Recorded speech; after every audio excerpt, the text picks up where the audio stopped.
Buenas tardes a todos y bienvenidos al webinar APA, Manual FSCTP de citado y referencia de fuentes.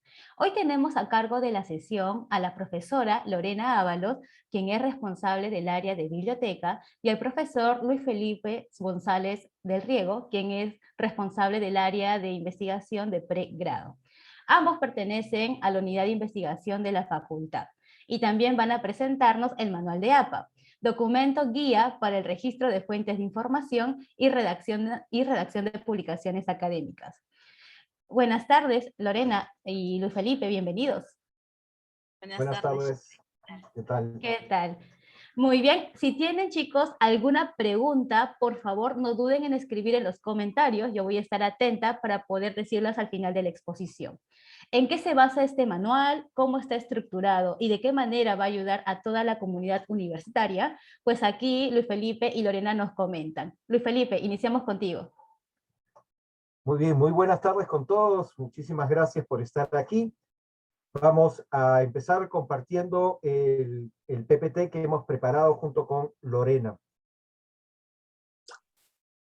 Bien, el manual de la Facultad de Citado y Referencia de Fuentes es un producto que, digamos, veníamos esperando ya hace un tiempo y que queríamos compartir con todos, ¿no? Nos ha tomado, como decía, bastante tiempo hacerlo, porque queríamos hacerlo bien y queríamos que fuera un material de utilidad y que fuera utilizado por todos en la facultad, ¿sí? Entonces, con mucho gusto les presentamos eh, este trabajo que queremos que sea realmente beneficioso para toda la comunidad de nuestra facultad. Siguiente, Lorena. Entonces, la presentación la hemos dividido en dos partes. La primera me toca a mí, que es un poco presentar el marco de lo que es este documento de la facultad, y luego Lorena nos comentará un poco los contenidos, no todos, pero sí algunos muy interesantes, como para picar la curiosidad y que todos lo puedan ver. El documento está listo para el uso de todos ustedes. Lo encuentran ya en la página de la biblioteca, ¿no? En la web de la facultad, en el enlace de la biblioteca. Muy bien, entonces yo quisiera enmarcar este tema del manual en lo que es la ética en la investigación. Si bien para todos es claro que la investigación debe seguir ciertas pautas técnicas, no siempre es tan claro que tiene que seguir también ciertas pautas de ética, ¿no? Entonces, si entendemos la ética como una búsqueda o una construcción de lo que es el saber vivir y el vivir bien entre todos, esto deja claro que debe ser incorporado en todas las acciones humanas. O sea, cuando uno se pregunta cuál es la finalidad del ser humano, cuál es la finalidad de la sociedad, uno deja un espacio abierto a los valores, a las creencias y a una multitud de criterios a considerar. Entonces, la ética debe ayudarnos a vivir bien junto a nuestros congéneres, ¿no? Junto a los otros seres humanos. Como toda acción humana tiene resultados sobre la vida de otros seres humanos, es importante que la ética sea un elemento clave. Y la investigación, como es una actividad humana, como es una construcción social, requiere también que se tengan en cuenta estos elementos éticos. No solamente elementos técnicos, sino también éticos. Y el manual pretende ayudarnos en ambas cosas, ¿no? Tanto en la cuestión técnica como en la cuestión ética. Cuando hablamos de la ética, estamos hablando de un profundo respeto por la vida de las personas involucradas en una investigación y un respeto también por la verdad. Todo trabajo universitario supone una construcción de conocimiento, y una construcción de conocimiento que debe hacerse con rigurosidad, pero también con mucho respeto. El conocimiento que nosotros construimos ahora debe mucho al conocimiento que se ha ido construyendo con anticipación. Como decía Stephen Hawking, al escribir este libro A hombros de gigante, y recordando el texto que da pie a este título, somos todos como unos enanos aupados a hombros de gigantes, de manera que podemos ver más cosas y más lejanas que ellos, no por la agudeza de nuestra vida, sino por lo que ellos han construido antes. Nosotros siempre, para generar conocimiento, somos deudores de mucha otra gente que ha construido conocimiento antes. Y por lo tanto, es ético respetar ese conocimiento y respetar las condiciones en que se han generado. Siguiente, por favor.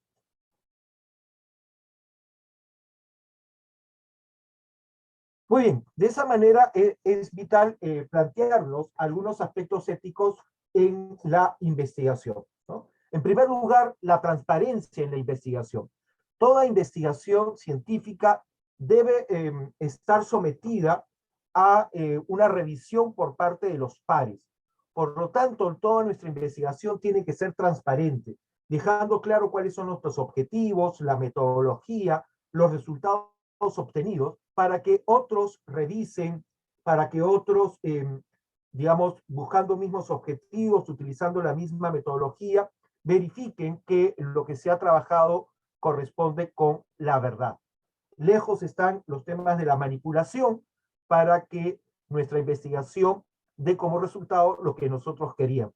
Muchas veces el conocimiento se hace a pesar de los supuestos que nosotros nos habíamos trazado al inicio de la investigación. También otro aspecto ético a considerar es esa exactitud de estos hallazgos científicos y la calidad de las fuentes utilizadas. Hoy está lamentablemente de moda los fake news, las noticias falsas, las noticias incompletas, las noticias incorrectas, ¿no? Que son manipuladas por temas ideológicos, políticos, religiosos y otros. Y es importante que nosotros confirmemos la validez de las fuentes que utilizamos. Por eso también el adecuado uso de las bases de datos, ¿no? Y la atención a artículos científicos. No podemos quedarnos simplemente en búsquedas de internet o googlear, ¿no? Se trata de buscar fuentes que realmente sean válidas y que estén corroboradas por el conocimiento científico actual. También es importante cuando hacemos nuestras evaluaciones, nuestras investigaciones, tener un respeto por las personas que están involucradas y por sus datos, ¿no? Hoy hay muchas leyes, muchas normas que regulan justamente la participación de las personas en las investigaciones, ¿no? Entonces, tenemos que, digamos, informar a las personas que participan en la investigación de cuáles van a ser el tipo de investigación, el tipo de datos que se van a recoger y el uso que le vamos a dar a estos datos. Y algo más que hay que tener cuidado en la investigación es tener precaución con los posibles conflictos de interés. ¿Sí?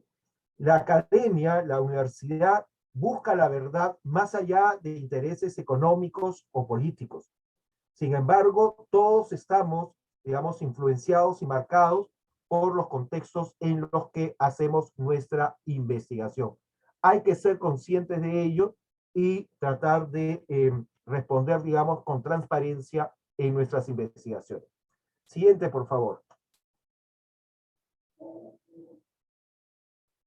De ahí que sea muy importante el manejo de las fuentes de consulta, ¿no?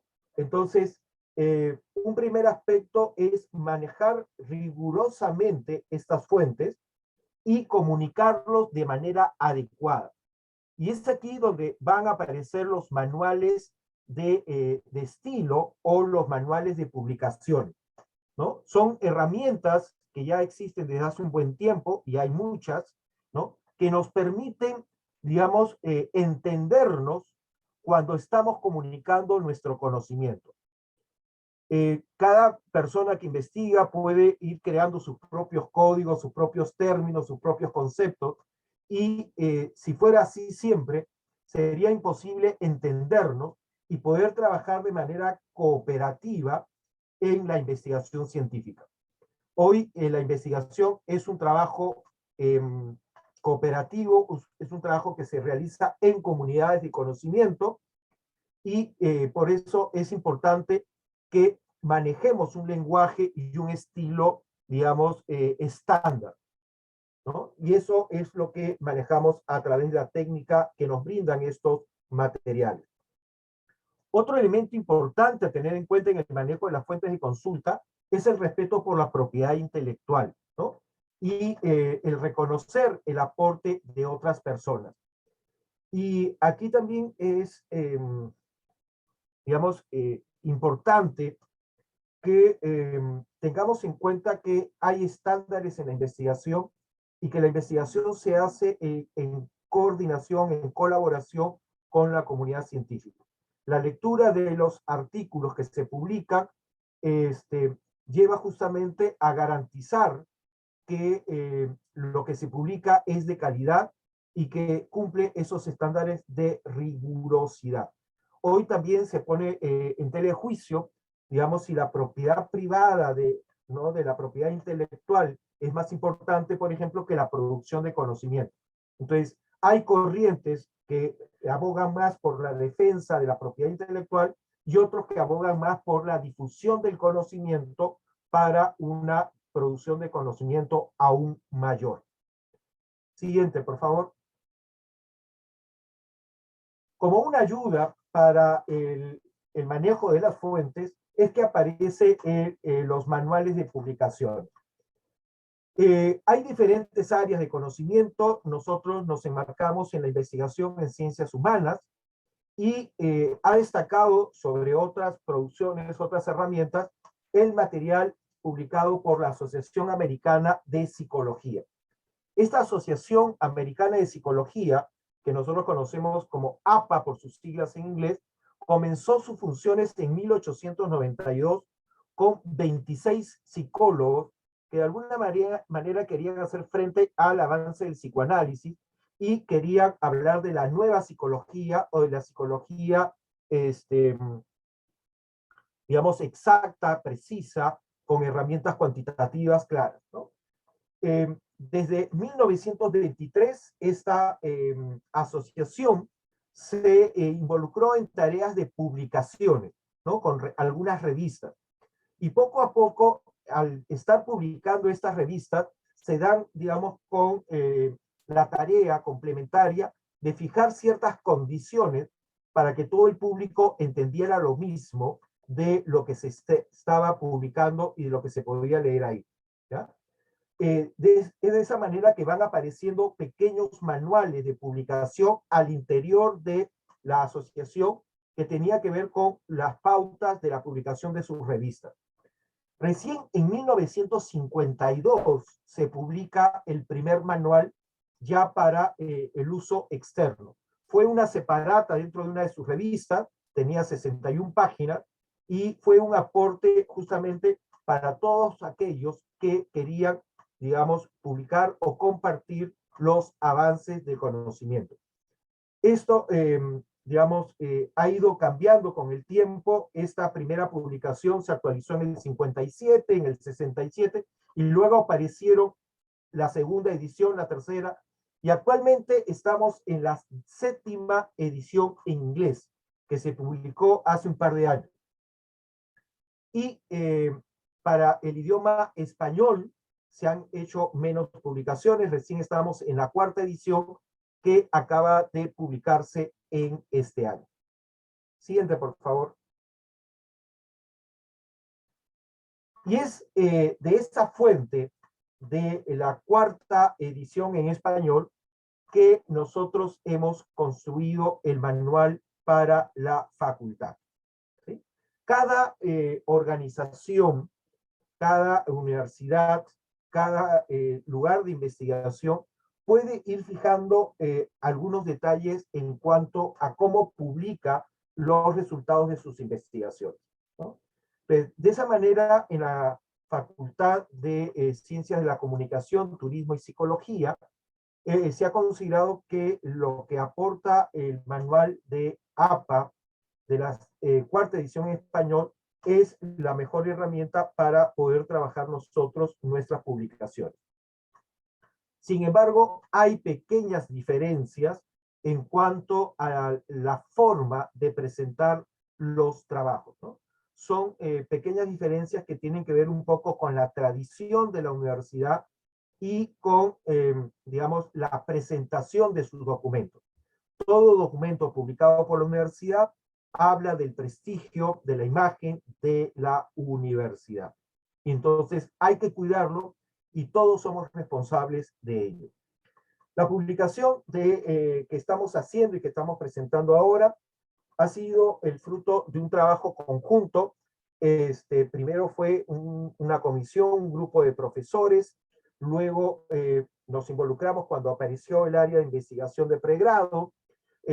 No podíamos dejar de lado el aporte y la experiencia de la biblioteca y tampoco el trabajo que viene realizando el Instituto de Investigación. Entonces, todos hemos aportado desde nuestra experiencia, desde nuestra expertise, para que este documento sea un buen documento. Queremos que sea un manual de consulta permanente. Hay muchos detalles sobre cómo se presentan algunas cosas, y entonces es imposible que uno guarde todos esos detalles en la mente. Y consultar con el documento de APA es un documento largo y que tiene, además de las citas y las referencias, otras cosas que por ahora no son de nuestro interés. Por eso nos pareció importante, digamos, siguiendo ejemplo también de otras universidades, poder publicar nuestro propio manual, adecuado a nuestras necesidades. Entonces, esto es todavía perfectible. Cuando estábamos preparando ya la exposición, vimos por ahí que faltaba un detalle, sobraba un puntito. Bueno, son cosas que vamos a ir mejorando con el uso y ahí incorporar a toda la comunidad de la facultad para ayudarnos a que una segunda edición sea aún mejor. Siguiente, por favor.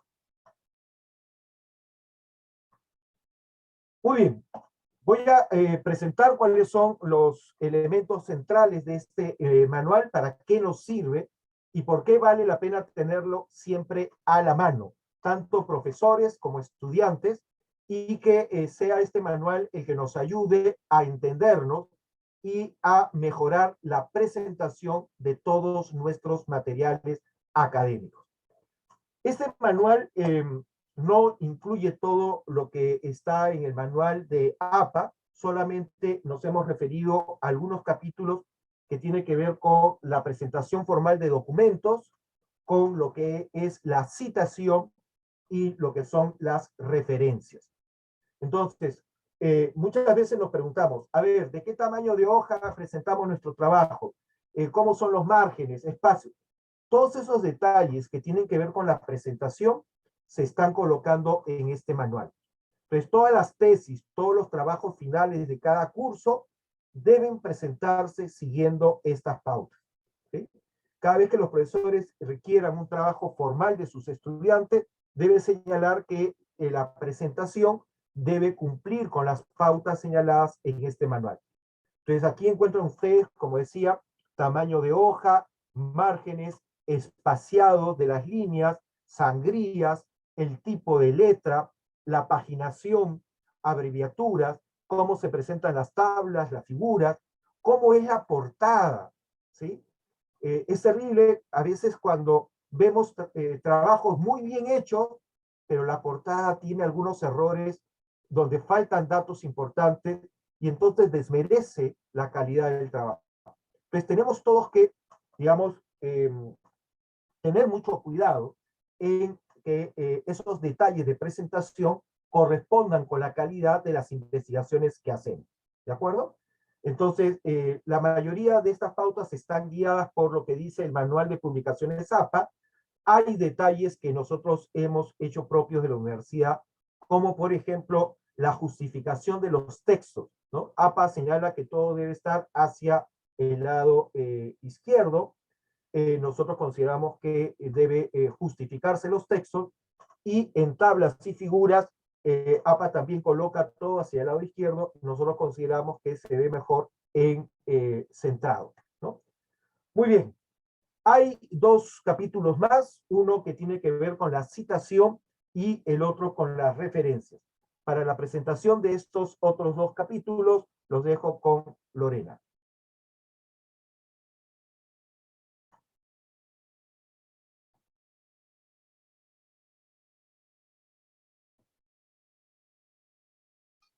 ¿Qué tal? Buenas tardes. Como ya me presentaron, mi nombre es Lorena Ábalos y en esta ocasión les voy a explicar sobre la parte de citas y referencias que se encuentran en el manual. Vamos a empezar. Primero, ¿qué es una citación? ¿No? Lo podemos haber escuchado de parte de nuestros profesores en clases, de repente en algún otro webinar que se ha dictado aquí en la facultad.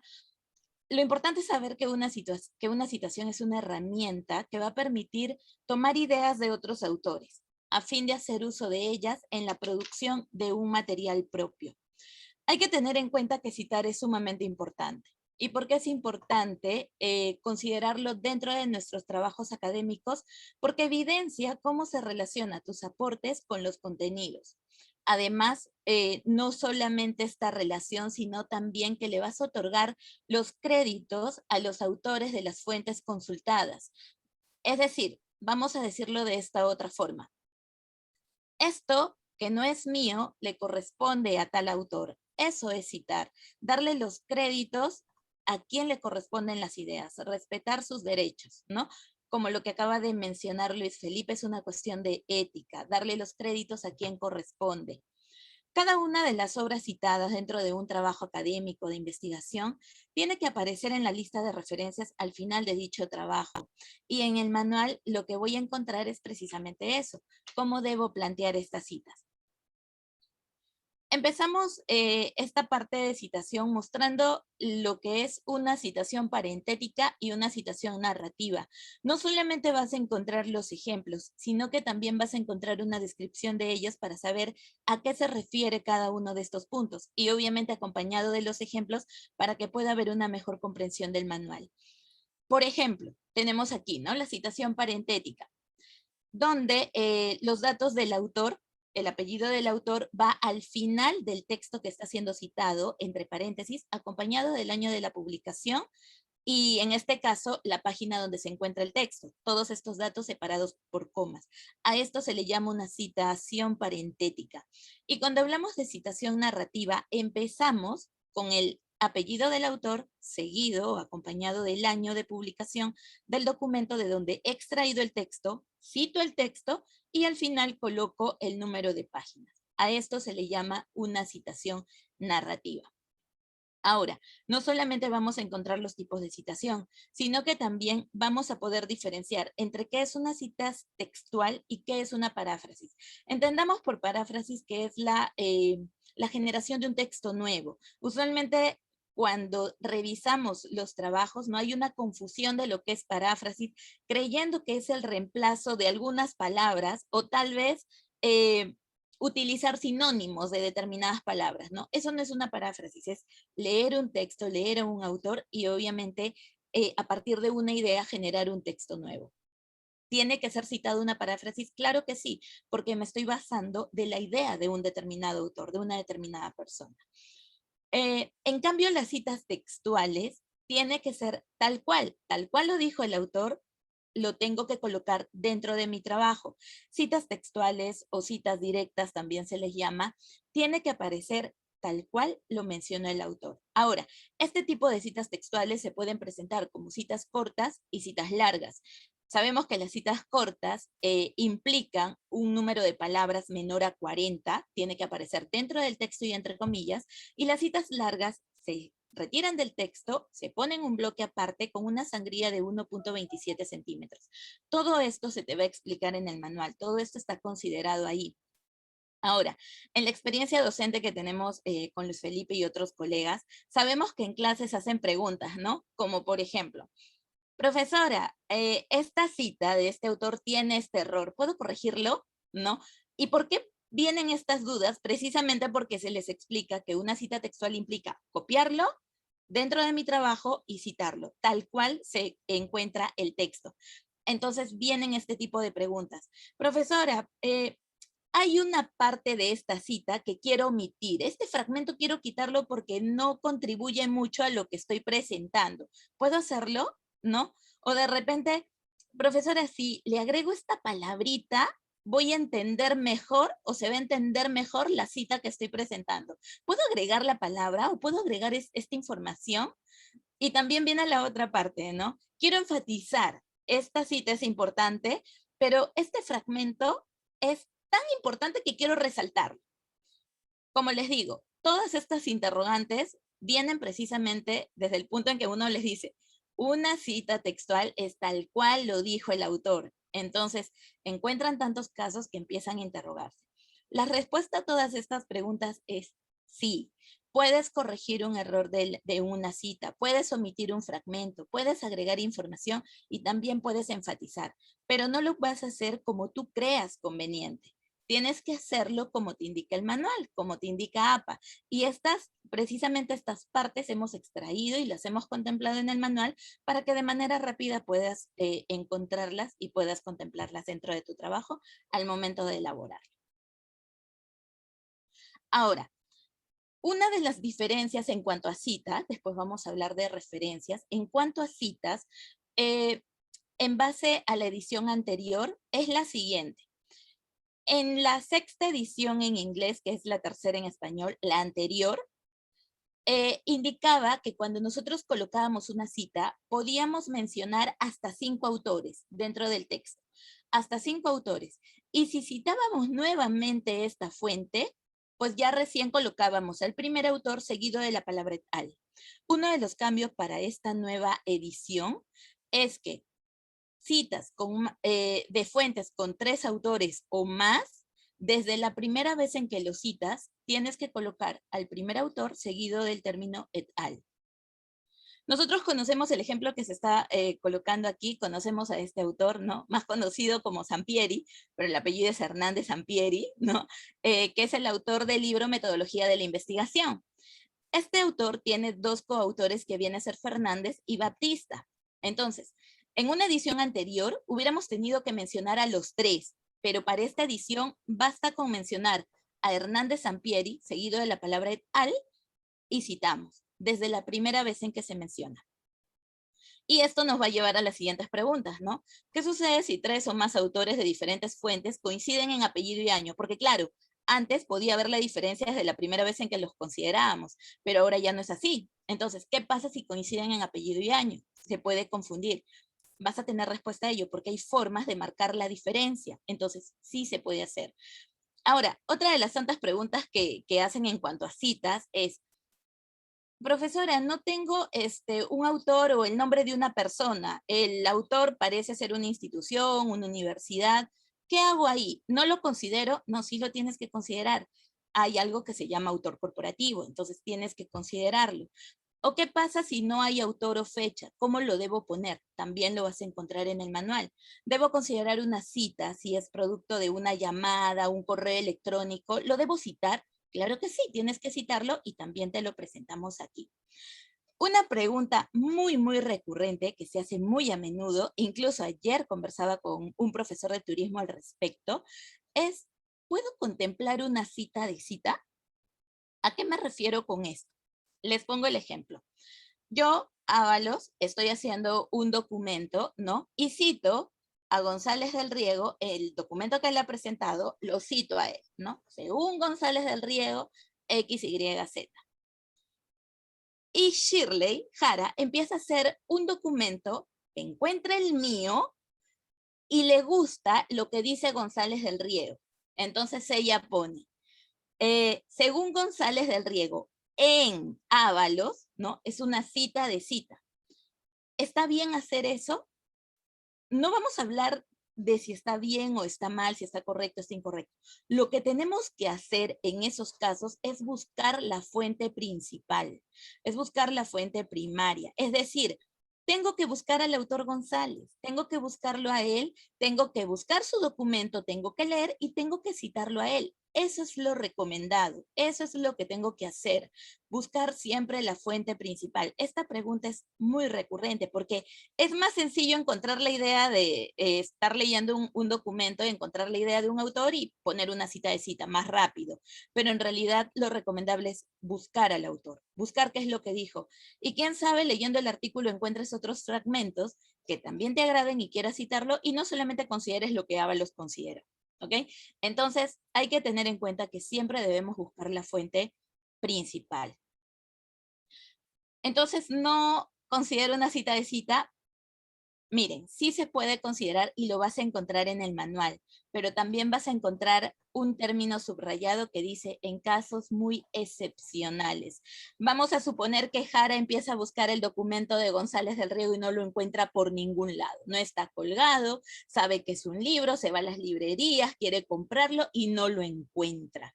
Le dicen que el documento está descontinuado, que no ha habido nuevo tiraje y no hay por dónde encontrarlo. Solo en casos muy excepcionales, así donde se te está haciendo imposible encontrar el documento, entonces puedes considerar una cita de cita y también en el manual te mostramos cómo deberías presentarlo.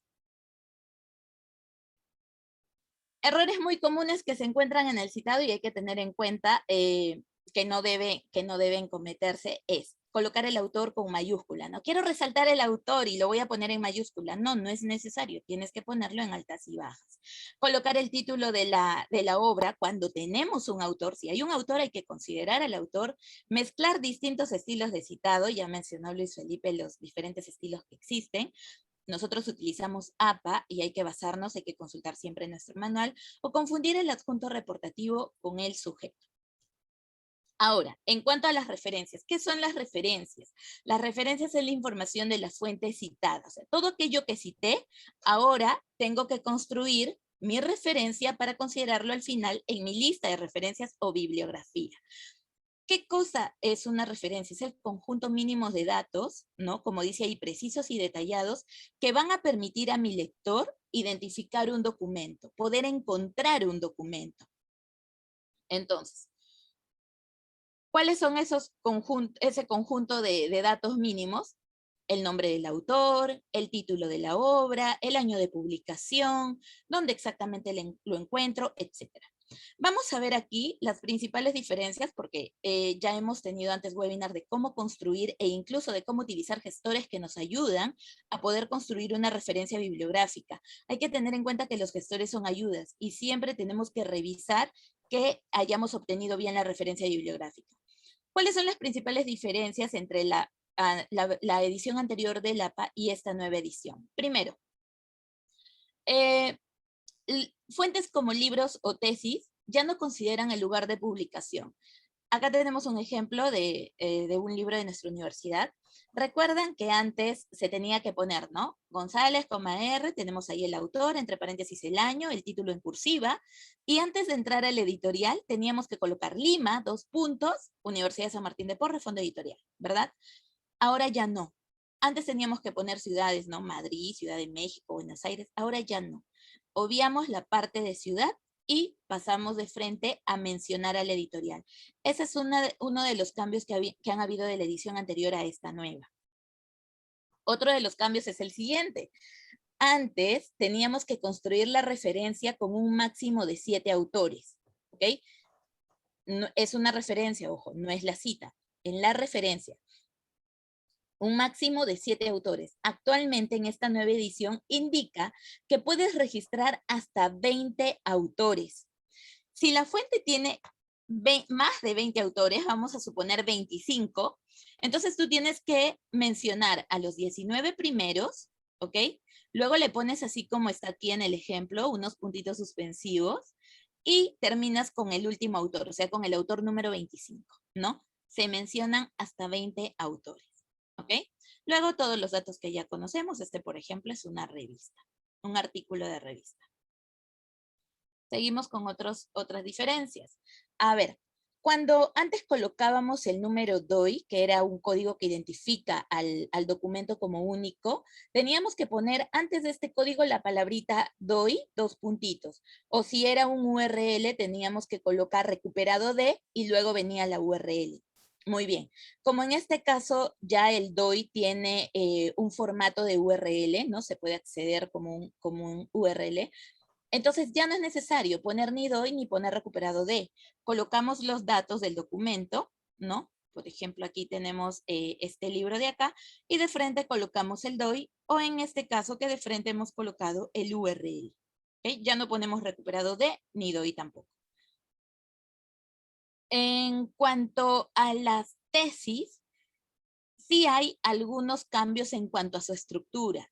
Uno de los principales es que ahora, cuando recuperamos una tesis de web que la encontramos en internet, tenemos que colocar el nombre del repositorio o la base de datos de donde estamos obteniendo esta tesis. ¿Ok? En ese sentido, tenemos aquí el ejemplo, ¿no? Y al final, después del punto del nombre de la universidad, que se encuentra entre corchetes, vamos a colocar repositorio USMP y seguido del URL de la tesis. Esto se ha agregado, esto es un cambio. Solamente vamos a encontrar los cambios dentro del manual, lo nuevo, las diferencias, no. Vamos a encontrar diferentes ejemplos sobre libros, diferentes obras de consultas, los capítulos del libro, de alguna u otra forma, aquellas fuentes que son más repetitivas, ¿no? Las que más se consultan. Por ejemplo, en publicaciones periódicas se está considerando los artículos científicos, los artículos de diarios, ¿no? Se están considerando ahí. También otro tipo de textos, como vienen a ser de repente informes gubernamentales, informes corporativos, tal vez documentos que se derivan a partir de simposios, de conferencias. Las mismas tesis se encuentran dentro de otros tipos de texto y también tenemos el material electrónico, ¿no? ¿Cuántas veces queremos citar lo dicho en una serie, en una película, en una página web o de repente una fotografía, un podcast? ¿No? ¿Y cómo lo citamos? ¿Se cita todo eso? Claro que sí. Y más aún cuando hablamos de redes sociales, ¿no? Hay documentos, hay trabajos que ameritan la cita de lo que se encuentra dentro de una red social, dentro de una publicación. ¿Cómo lo hacemos? Aquí también dentro del manual van a encontrarlo dentro de la parte de material electrónico. Muy bien, lo que todos esperamos. ¿Dónde encontramos el manual? Se encuentra en la página de la biblioteca en Mi Campus. Ese es el enlace. Ustedes entran a Mi Campus o pueden buscar en Google Mi Campus FCCTP, mi biblioteca. Entran y van a encontrar este icono que dice Manual APA FCCTP. Como lo mencionó Luis Felipe, estamos para seguir perfeccionando el manual, para poder seguir contemplando aquellos datos que ustedes necesiten. Para ello nos pueden enviar comentarios, sugerencias, opiniones al correo de biblioteca, que se los menciono acá, bibliotecafcctp@usmp.pe, y o a través de los canales de atención que tiene la biblioteca, que ustedes ya conocen. Eso sería todo. No sé si hay preguntas. Muchas gracias por su atención.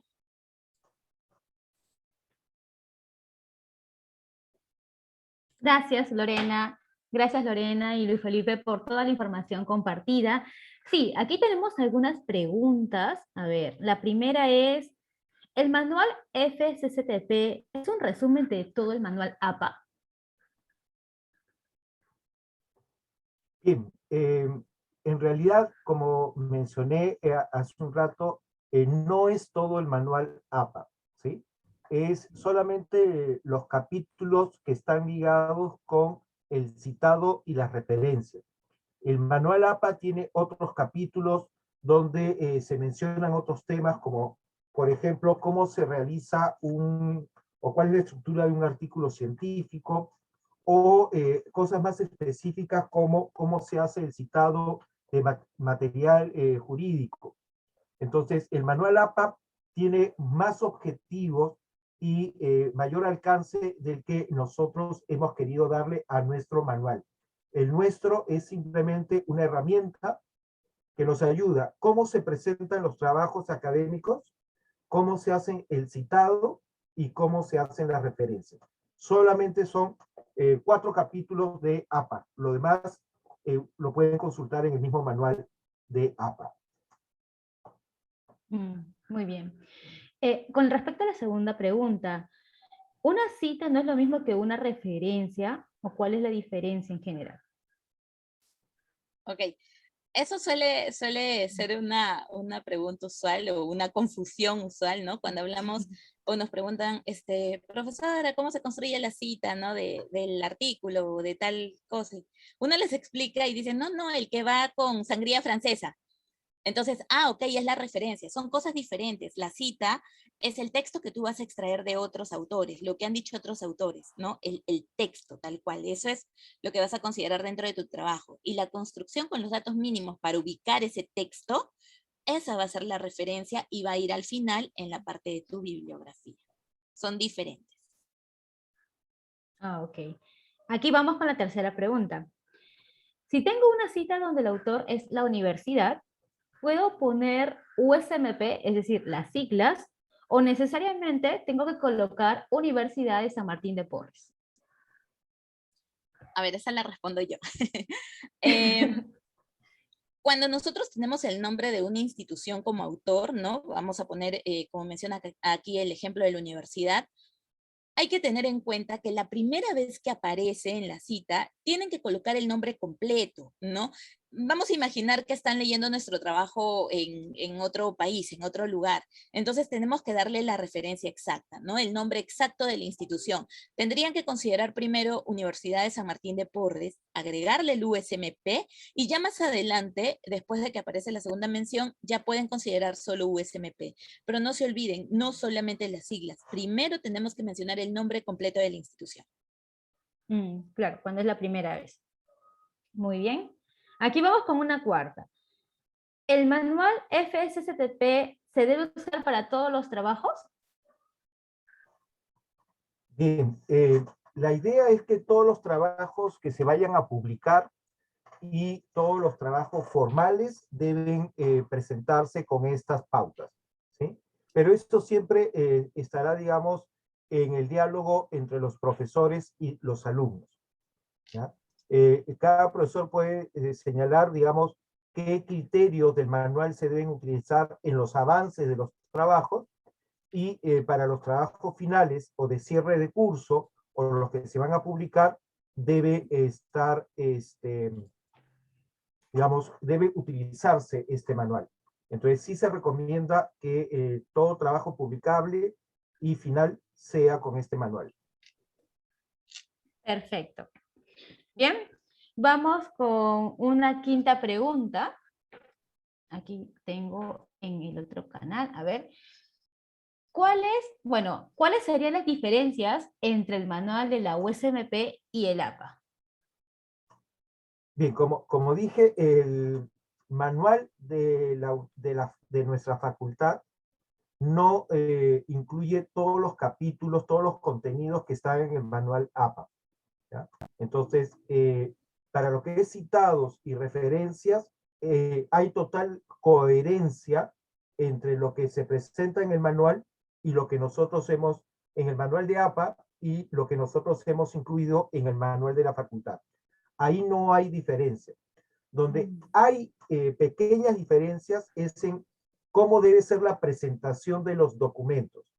Entonces, en la presentación se ha incluido, hasta donde yo recuerdo, 3 diferencias. Una es lo que es presentar los documentos, digamos, justificados por ambos lados. O sea, el documento se justifica, debe respetarse el margen derecho y el margen izquierdo.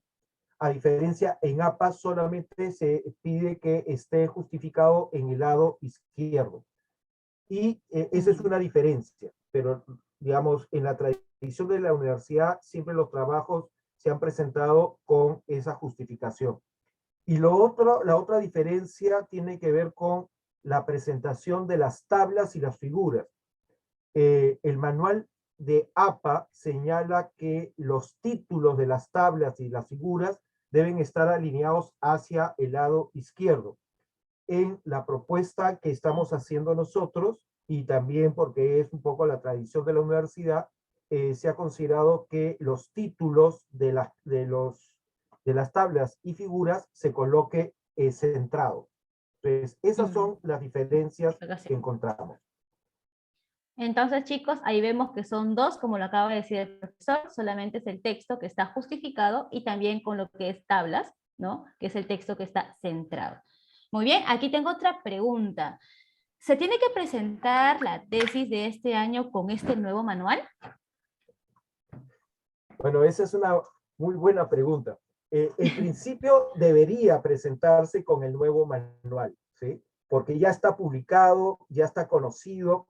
O sea, el manual de APA de la cuarta edición en español ya está publicado desde el primer semestre.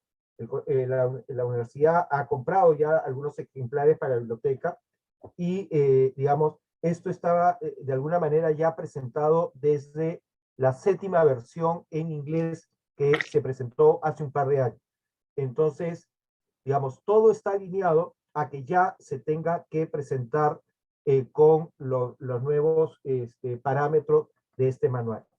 Sin embargo, hay ya algunos trabajos que están prácticamente terminados, ¿no? Que se vienen haciendo, o sea, se publican este año, pero tienen ya un tiempo mayor de hechura y que ya está todo hecho con de repente el APA 6 y con algunas diferencias. Entonces, digamos, no es conveniente plantearse ahora a cambiar todo el documento, ¿no? Es poner una traba a la publicación. Entonces, digamos, en esos trabajos que ya están sumamente avanzados, con todas las citas bien hechas, pero en el formato anterior, se puede mantener el formato anterior. ¿Ya? Los que estamos recién comenzando a hacer un trabajo y recién se están incorporando las citas y las referencias, definitivamente debe acomodarse al nuevo manual.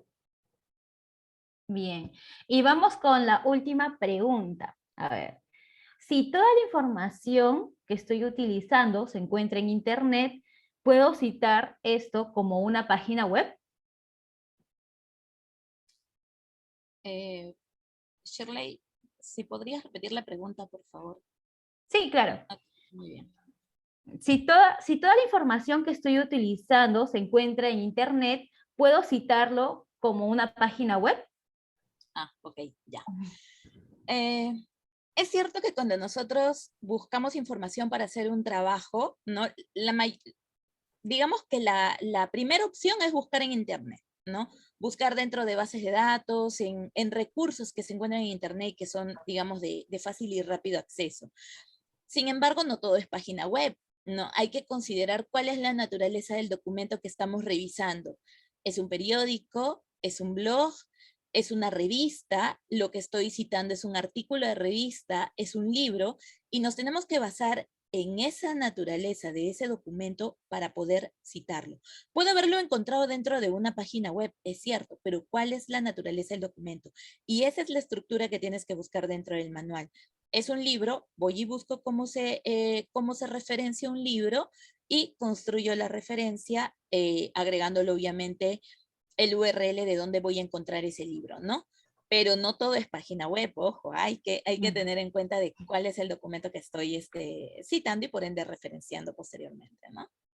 Entonces ya escucharon, chicos, por más que lo encontremos en Internet libremente, puede ser que pertenezca a un libro o a una revista, entonces siempre fijarnos cuál es la naturaleza de la publicación para poder hacer la cita o la referencia de forma correcta.